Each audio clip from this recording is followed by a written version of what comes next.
Yeehaw! I am in Galveston, Texas. It is absolutely gorgeous. That is the beach out there, and that is some awesome boardwalk, which you're gonna see as I keep walking. Galveston is beautiful, but it is 100 degrees Fahrenheit, which is roughly 38 degrees Celsius. It's really bloody hot. But you know what? In New York right now, it's like slushy and nasty, and I'm here in Galveston, so I'm thrilled. All right, today we are going to talk about how to make your money work for you. You have now a tiny bit of excess money or a whole lot of excess money. We're going to talk about how you can invest it so your money makes you money. You don't really want your money sitting in a bank so making other people money and just storing it. You want your money to make you money. So today we're going to talk about different things you can do to invest your money so your money works for you. The amount of money to invest can start at $5. Seriously, if you got $5 to spare, try this stuff out. Yo, check this truck out. I am definitely really in Texas. Holy cow. That thing is so high. Check this out. If I stand on the ground, almost as tall as me to the hood. Welcome to Texas. All right, so the first type of investment we're gonna talk about is the worst type of investment. Sticking your money in a savings account or even a checking account or any other bank account that's a normal bank account. You're gonna earn somewhere in the range of 0.5% per year. That means if you put in $1,000, a year later you get about $5. Seriously, that's a horrible investment, yet people do that. They let their money sit in a plain, ordinary bank account. If you got excess funds, you should not be putting it in a bank account. Total waste of time. However, plenty of people do that, all right? However, the reason people do that is because it is the safest form of investment, meaning you're guaranteed that money and you're guaranteed not to lose money. Other forms of investment can lose money. We're going to talk about the risks involved with each of these things. Next crappy form of investment is a lottery ticket. Some people will make an extra 20 bucks and buy $21 lottery tickets. Your chances of winning are so low, it's pathetic. You're better off betting it in a casino than you are than that, which I don't recommend either, but it is technically a form of investment if you're legally of age to do that. However, none of those are really good investments. Some good investments. Cryptocurrency can be good, but is extremely high risk due to its volatility. Some people see volatility as a bad thing. Volatility means it goes up and down, up and down, up and down, up and down. It has no consistency, and usually no consistency means very little predictability. I see that as a good thing. Why? If you can figure out when you're at the height and the lows, you buy at the lows, sell at the highs, buy at the lows, sell at the highs, rinse, repeat, and make a lot more money over and over again. It's a very quick turnaround to see your money. If you invest in stocks, most stocks, but not all, are very low volatility relative to cryptocurrencies, okay? Cryptocurrency means like Bitcoin, Ethereum, Litecoin, Dogecoin, whatever. I don't know if it's called Dogecoin, whatever. I own the dang thing, I don't know how to pronounce it. But it's not the point, all right? Cryptocurrencies have very high volatility. Stocks are relatively low in volatility. Some are higher, some are lower. You invest in one of the big name stocks like an Apple, you're pretty much almost guaranteed for it to go up a small percentage every year, no matter where you buy it. You could buy it badly, like when it's high, and it's still eventually gonna go up if you hold it long enough. Not all stocks are like that. Some stocks can be bad purchases and you can lose money. Stocks usually take longer to see the investment value than would cryptocurrency because they're at lower volatility. Let's talk about some other things you can do to invest your funds. REITs, R-E-I-T-S, REITs.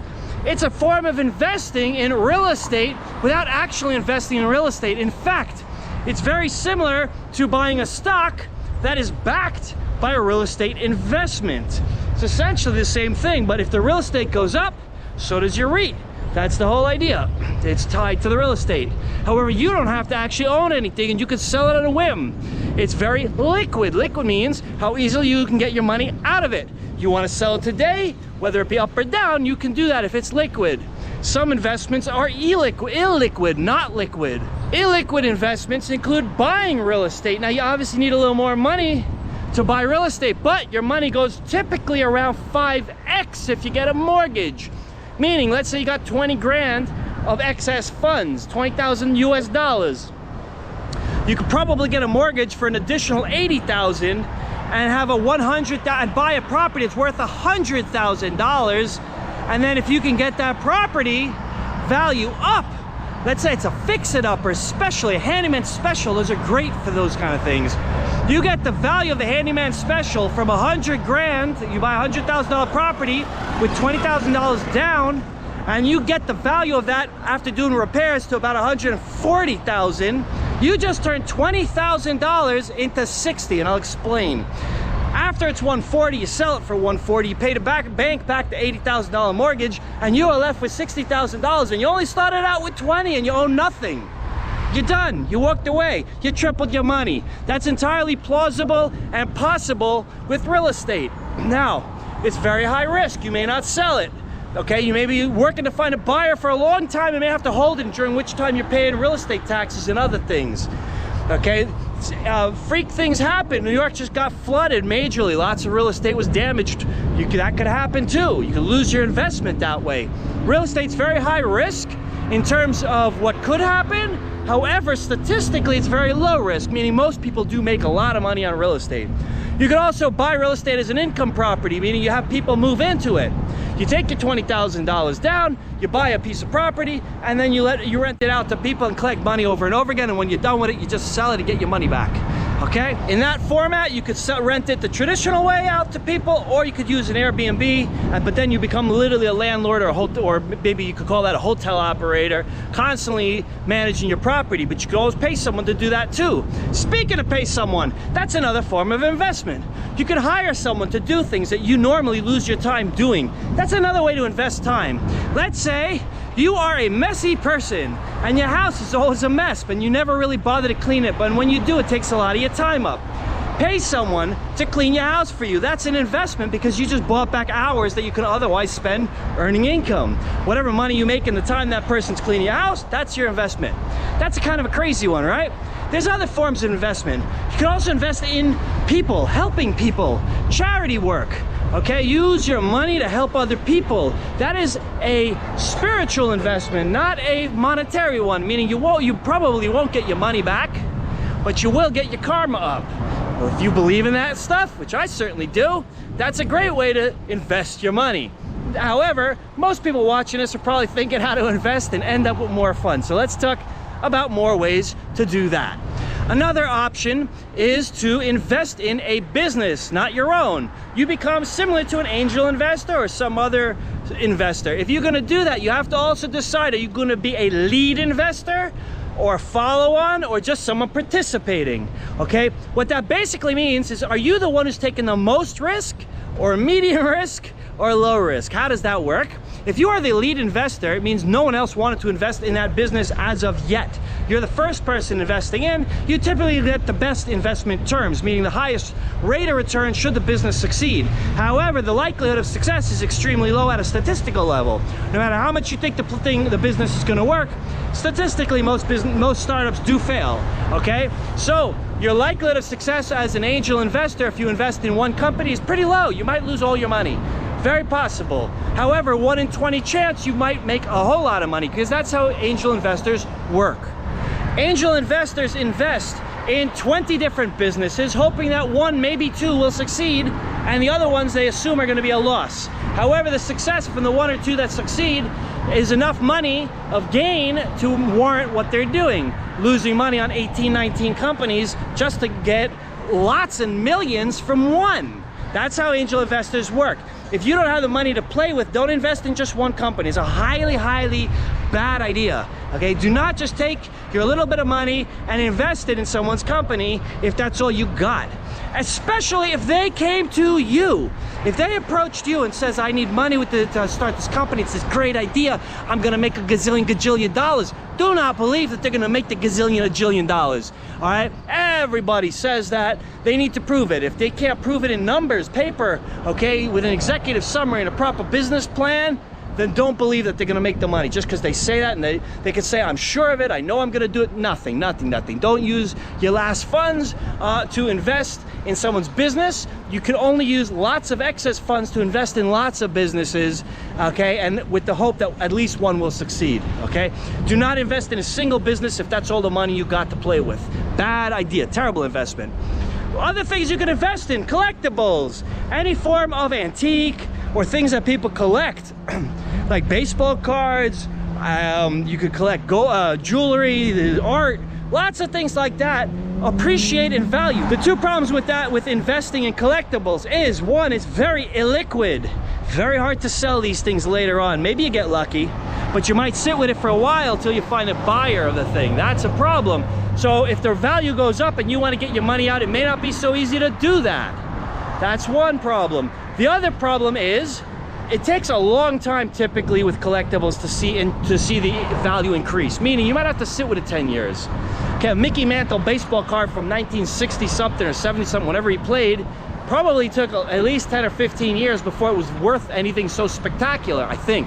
I don't know baseball cards, but I'm saying most of that stuff takes a long time to appreciate. Now, and it's a lot of luck too that you are picking the right collectible to invest in. If you're wrong, it takes you a long time to figure it's going to take you a long time to even know you're wrong.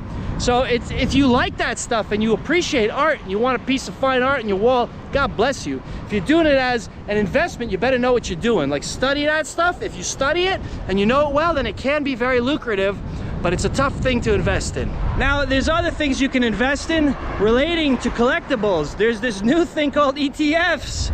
There's newfangled technology. Basically, it's digital versions, digital licenses to pieces of art or collectibles or whatever it is. ETFs is basically a device for gambling to a certain extent. Why?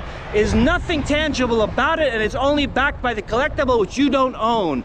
Therefore, it is essentially a device or a tool to bet on, and that you're going to bet it's going to go up and somebody else is going to want it. If there's no buyer for it, it's going to be very hard to sell it. All right, you have that with the electronic baseball cards too, and lots of electronic collectibles all have the same problem. You're betting that someone's going to want your electronic object. Now, cryptocurrency doesn't fall too far short of that either. The difference is the demand is much greater, okay? I don't know who's going to want an electronic Yu-Gi-Oh card, but I bet you there's someone out there who does. However, I know lots of people who want a Bitcoin right now, okay, and wish they would have bought it when it was cheaper and might get a little hungry when it goes up a little bit, all right, and they see other people making money off of it. There is also mutual funds and hedge funds. Those are high-risk financial instrument investments. Those things can be very lucrative if you do your research right. All right, those things can also make you lose money, so you got to do your research right. That's a big topic, but it's essentially very similar in nature to investing in stocks, except that someone else is doing the investment for you and you're investing in a whole portfolio of stocks. Similar idea, can be extremely lucrative, and it can sometimes be safer than stocks. Okay, than in researching your own stock and making your own investment. Now, on the topic before, we were talking about collectibles, okay, things like watches and coins and stamp collections and art. All those things are great to invest in, but you could also invest in arbitrage sales, meaning buying anything that you think is sold at below its market value. You find a guy selling a camera, a new camera, on Craigslist or OfferUp, and they're selling it so low price, you go buy it and it turns out you test it, there's nothing wrong with it, and then go flip it on eBay.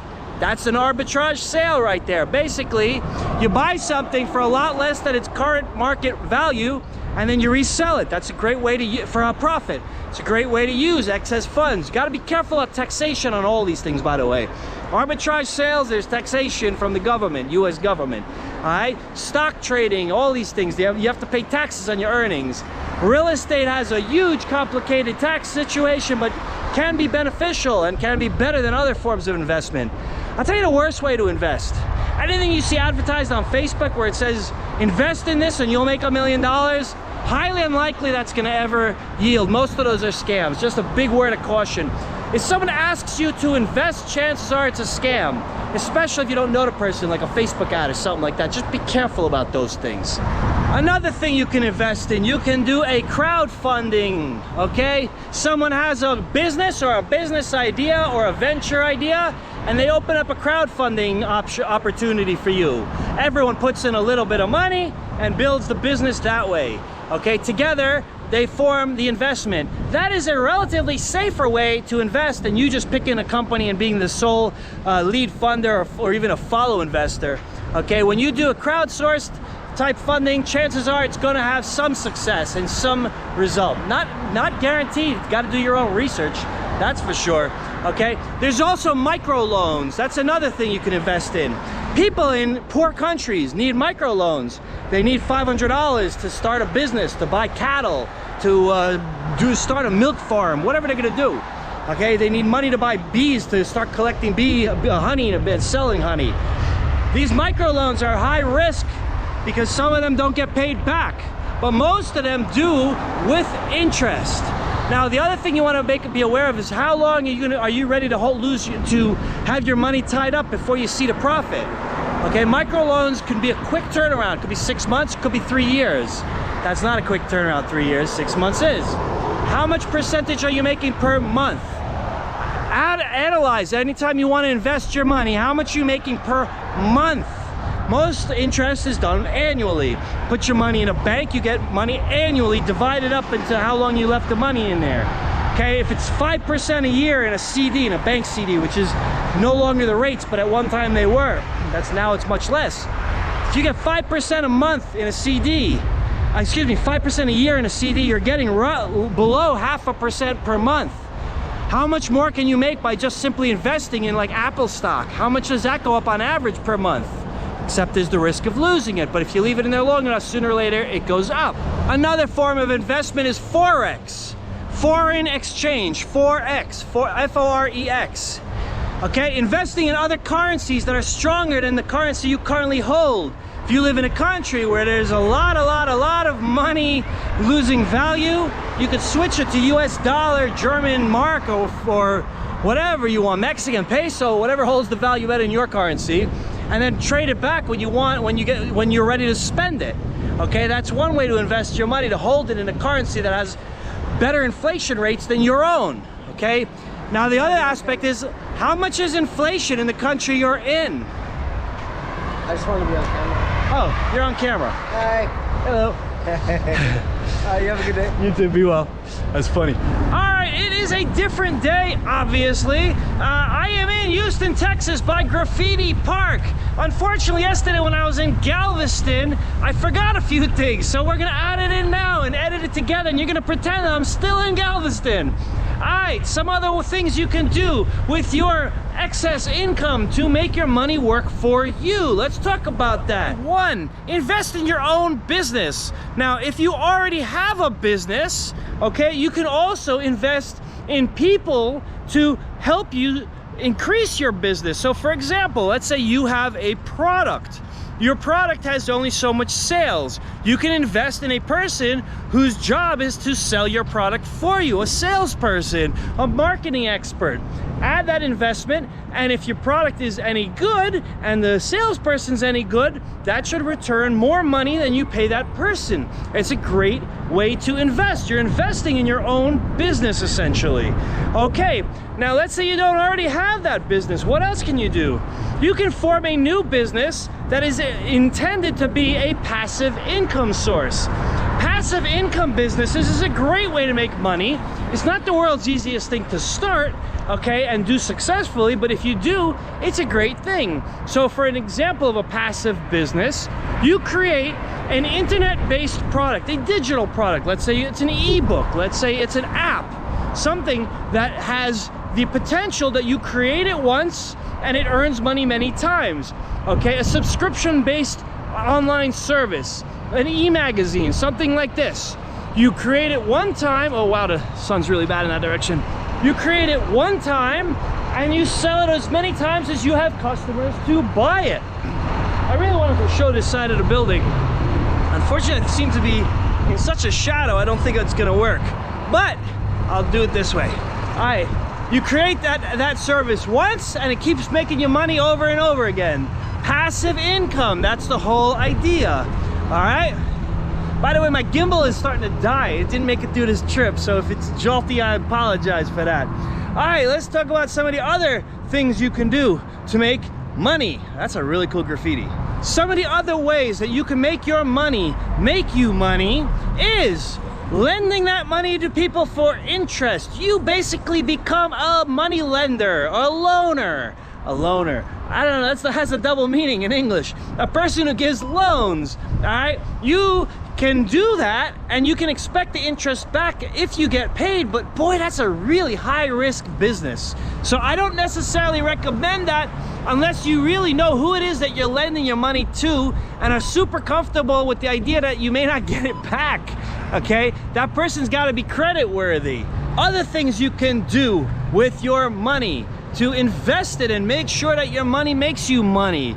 You can buy NFTs. NFTs are these virtual money, virtual objects. They're imperceptible. They are a digital object that stands for the rights towards an actual object, okay? It's hard to wrap your head around that kind of stuff, honestly. Basically, it means you're buying the license to, let's say, a piece of art, so it becomes you own that license, but you don't actually get the art, just the license. This is this new fandangled thing that they got today, where people buy the rights to something they don't physically have in their presence. However, other people will commonly buy those rights from you for a profit. Why people do this? I don't even know, but it is a business model. It is a place that you can stick your money in. However, it's very illiquid, meaning that it may be really hard to find someone else to buy the NFT from you. But if you do, it can be profitable. NFTs are a new thing. It may be a passing phase. It may be here to stay. We'll see. But in the meantime, it's a new way to throw some excess funds around and increase that funds as an investment.